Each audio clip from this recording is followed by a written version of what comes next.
وبدرسنا النهارده Unit 2 الوحدة الثانية How are you feeling Lesson 3 and 4 الدرس الثالث والرابع. هنشوف مع بعض ايه اهم الكلمات اللي موجودة معانا النهارده في Lesson 3 and 4، وبعد كده هيبقى معانا الجزء الخاص بالجرامر. وزي ما متعودين جهز الورقة والقلم عشان تسجلوا معايا الحاجات المهمة اللي كتير مننا بيتلخبط فيها، وفي اخر درسنا هيبقى معانا اكسرسايز عشان نتأكد اننا فهمنا درسنا كويس. يلا نبدأ درسنا ونستعد.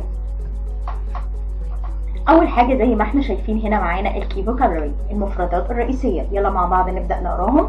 lesson 3 الكلمات الخاصه في lesson 3. يلا مع بعض استعدوا معايا ونبدا نقراهم. airport airport crowds crowds funny funny guest guest sharp sharp scam scam suitcase suitcase tree tree wedding wedding wedding. ده بالنسبة للورثة الخاصة بليسون 3. لو محتاجين نسمعهم تاني نرجع الفيديو ونسمعهم، مفيش أي مشكلة.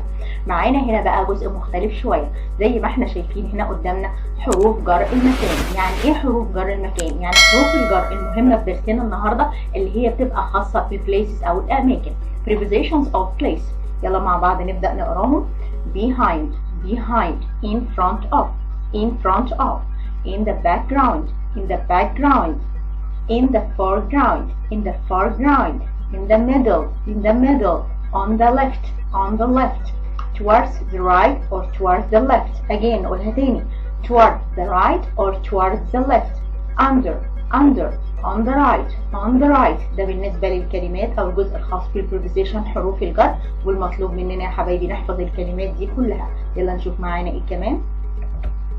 معانا هنا بقى الجزء الخاص بالكلمات الخاصة بالكلوز بالملابس. يلا مع بعض نبدأ نشوف الأكشن أو الأفعال الموجودة المهمة معانا في درسنا النهاردة، وهنشوف كمان الكالرز أو الباترنز، وبعد كده هنشوف الكلوز اللي موجودة معانا.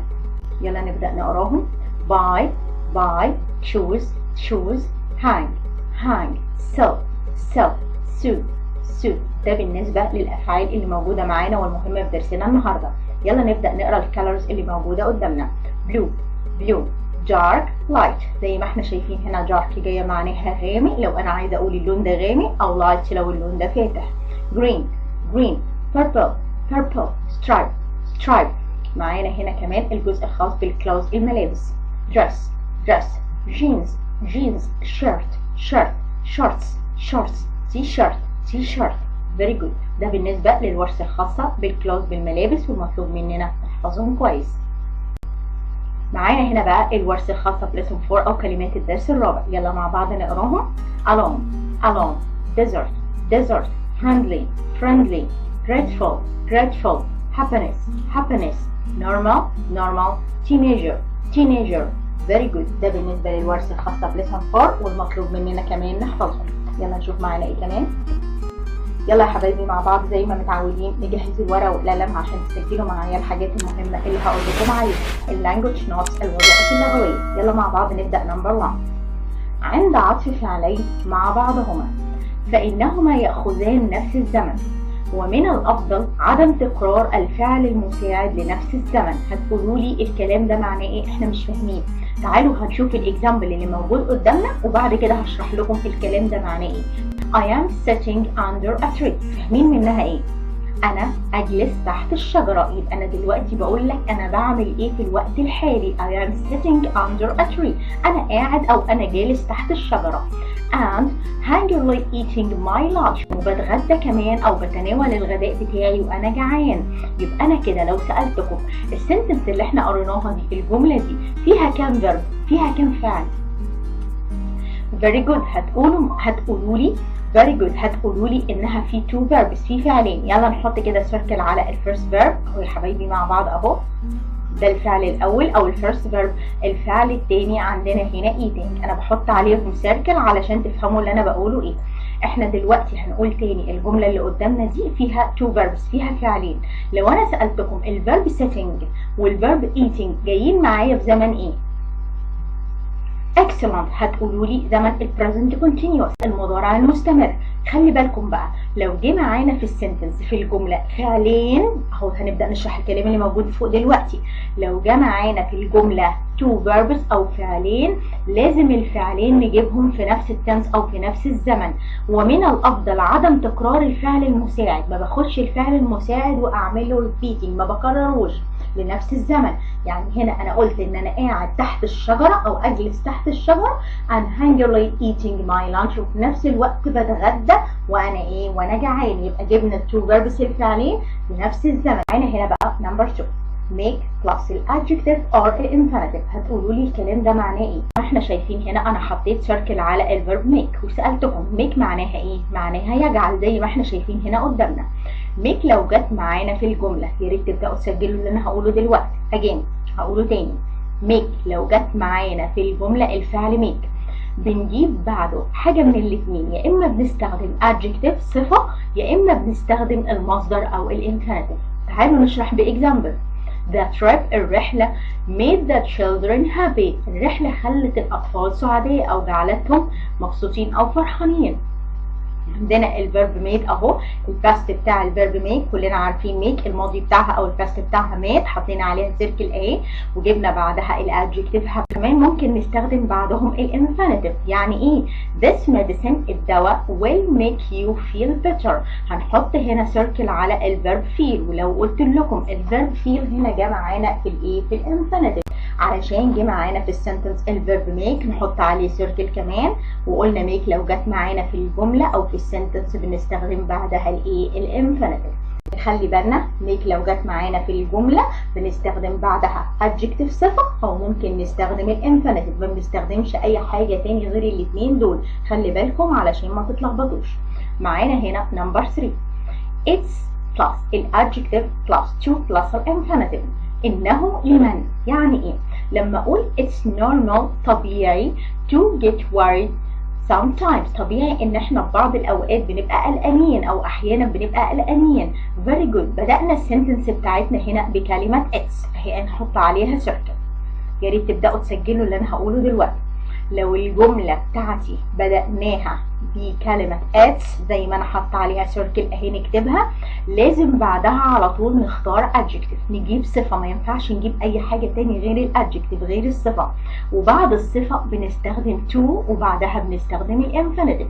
موجود هنا معايا it's normal normal كلنا عارفين طبيعي او عادي to واستخدمنا بعدها هنا الانفينيتيف او المصدر. معانا الفيرب جت حطينا عليه سيركل اهو. يا ريت يا حبايبي نسجل الرول القاعده دي علشان نبقى عارفينها كويس وما نتلخبطش فيها. معانا هنا نمبر 4 need. لو احنا قلنا الفعل need هنا معناه ايه؟ معناه يحتاج.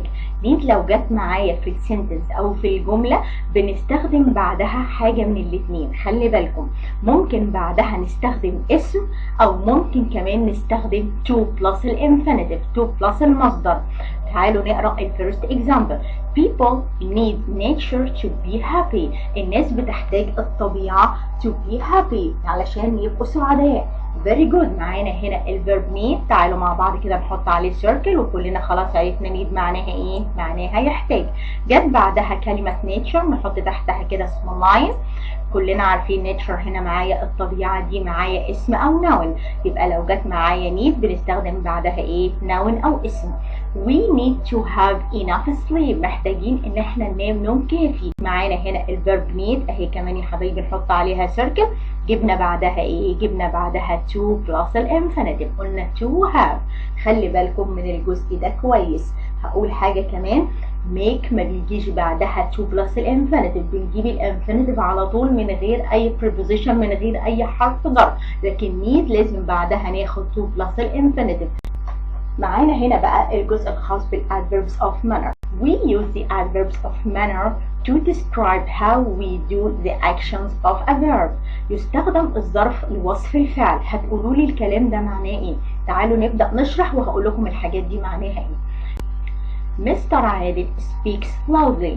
كلنا عارفين هنا loudly معناها بصوت عالي أو صوت مرتفع، يبقى معنى الجملة قدامي إن مستر عادل بيتكلم أو بيتحدث بصوت مرتفع. very good. يبقى أنا عندي هنا كلمة loudly أهي يا حبايبي، أنا هحط عليها circle. دي هنا جت معانا ظرف أو جت معانا adverb. I can climb this tree. أنا أستطيع إن أنا أتسلق هذه الشجرة easily. كلنا عارفين easily معناها إيه؟ معناها بسهولة. يا ريت تبدأوا بالورقة والقلم ونسجل الادفيربس اللي أنا هقول عليها دي دلوقتي. نقول تاني loudly، يا ريت نبدأ نكتبها مع بعض، معناها بصوت عالي أو مرتفع، وجت معانا هنا ظرف. نفس الكلام easily معناها بكل سهولة أو بسهولة، وجت معانا هنا كمان adverb. وتحول الصفة إلى ظرف غالبا بإضافة ly في نهاية الصفة. هتقولوا لي الكلام ده معناه إيه؟ لو قلت لكم دلوقتي إن إحنا عندنا adjectives كتير، عندنا صفات كتير، تعالوا كده نشوف الصفات اللي إحنا حافظينها إيه. لو أنا شاورت هنا أو حطيت سيركل على الadjective quick وسألتكم what the meaning of quick؟ quick هنا معناها إيه؟ excellent. هتقولوا لي quick معناها سريع. very good. لو انا عايز احول الادجكتيف دي هنا جايه معايا صفه، خلي بالكم ركزوا معايا، ومحتاج احولها لظرف، محتاج احولها لادفيرب، هضيف هنا عليها ly. يبقى انا هاخد الصفه زي ما هي وهضيف لها ly. يلا مع بعض نقولها quick بقت معانا هنا quickly. quickly. very good. نفس الكلام loud. كلنا عارفين loud دي هنا adjective جايه بمعنى عالي أو مرتفع. لو أنا محتاج أحولها لأدفيرب، أحولها لصفة، هحولها لظرف، يبقى في الحالة دي هضيف لها ly، هتبقى معانا loudly.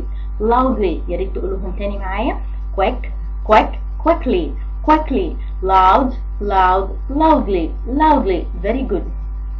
يلا نشوف الجزء اللي بعد كده. عند انتهاء الصفة بحرف الواي. طب دلوقتي أنا عندي adjective، عندي صفة، والصفة دي بتنتهي بحرف الواي أو باللتر واي، ويسبقه حرف ساكن وقبليه consonant، تحول الواي إلى ILY. تعالوا نشوف الكلام ده معناه إيه. لو إحنا عندنا هنا الادجكتيف الصفة easy، كلنا طبعا عارفين easy. what the meaning of easy؟ easy معناها إيه؟ excellent. هتقولوا لي easy معناها سهل. عندنا هنا الادجكتيف دي ends with the letter y، اخرها اللتر y او حرف الواي، ليها ILY علشان نحولها لادفيرب. يلا نقولها مع بعض easy easily easy easily. very good. lazy. يلا مع بعض كده نحط عليها circle. كلنا عارفين يعني ايه lazy. what's the meaning of lazy؟ lazy معناها خامل او كسول. لو احنا عايزين نحولها لظرف بنقول lazily. هناك بعض الصفات الغير منتظمة تحفظ كما هي. هتقولوا لي يعني ايه؟ الصفات دي بنسميها irregular adjective، صفات غير منتظمة، ودي لازم نحفظها، ما ينفعش اي تحويلات فيها غير اننا نحفظها. يلا مع بعض نبدأ نقراهم. fast fast. كلنا عارفين fast معناها ايه؟ سريع. لو انا هجيب الظرف بتاعها هتبقى معايا fast، مش هينفع نحط لها ly، هنقول fast fast. hard. نفس الكلام، كلنا عارفين hard معناها صلب او معناها صعب او جاف. very good. يبقى في الحالة دي برضو هجيب الظرف بتاعها هيبقى معايا hard. late. كلنا عارفين late معناها ايه؟ معناها متأخر، الظرف بتاعها late. early باكرا او مبكرا، الظرف كمان بتاعها early. good هتبقى معانا well. يأتي الظرف قبل الفعل او بعده. خلي بالكم احنا دلوقتي بنتكلم عن الادفيربس، الظروف. الظرف ممكن يجي قبل الفعل before the verb or after، او ممكن يجي بعده. I am sitting under a tree and hungrily eating my lunch. hungry هنا جاية معايا ظرف، اخرها ILY. very good. She is smiling happily at the camera. هي بتبص للكاميرا وبتضحك او بتبتسم. يبقى هنا في السنتنس الثانية فين الادفيرب؟ فين الظرف؟ هتقولوا لي happily. تعالوا نحط مع بعض سيركل كده عليها.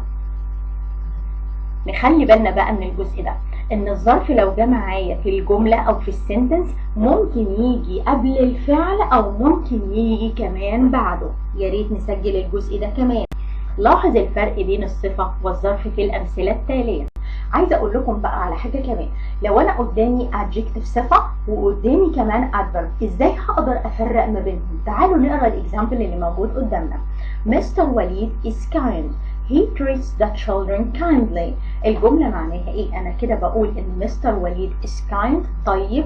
he treats the children هو بيعامل الاطفال kindly معناها بلطف او بطيبة. يبقى هنا لو شاورت على كلمة kind دي هتبقى معانا adjective صفة. لكن هنا كلمة kindly شايفين يا حبايبي اخرها ly يبقى في الحالة دي هتبقى معانا ايه؟ هتبقى معانا ظرف او adverb. يلا مع بعض نشوف اخر جزء معانا الاكسرسايز ونطبق الحاجات اللي احنا شرحناها دلوقتي.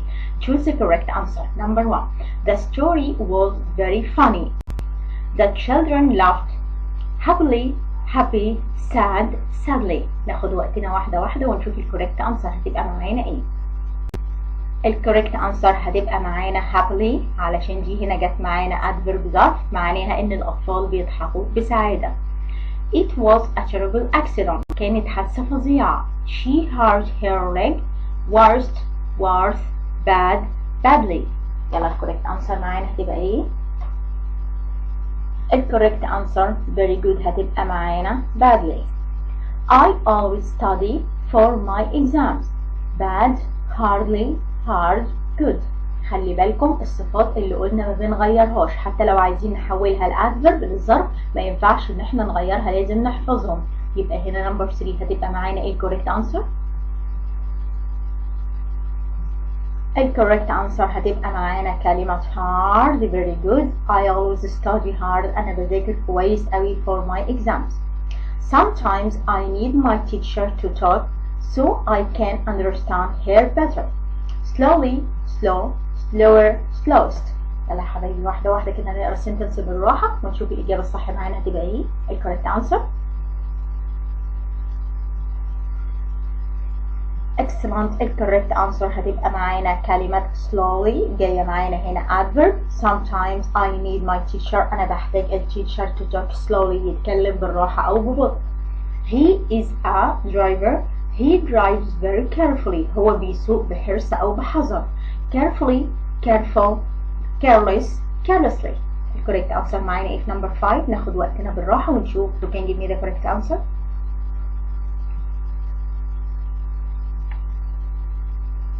الكوريكت answer هتبقى معايا careful.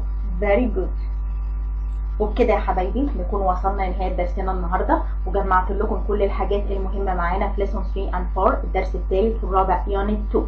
اتمنى يا حبايبي نكون فهمنا درسنا كويس ولو عجبنا الدرس ما تنسوش بقى اللايك والاشتراك في القناة وتفعيل الجرس عشان توصل لكم كل الدروس الجديدة على قناتنا Time for English. وما تنسوش كمان تشيروا الفيديو لكل اصحابكم وحبايبكم عشان هم يذاكروا معاكم ويستفيدوا.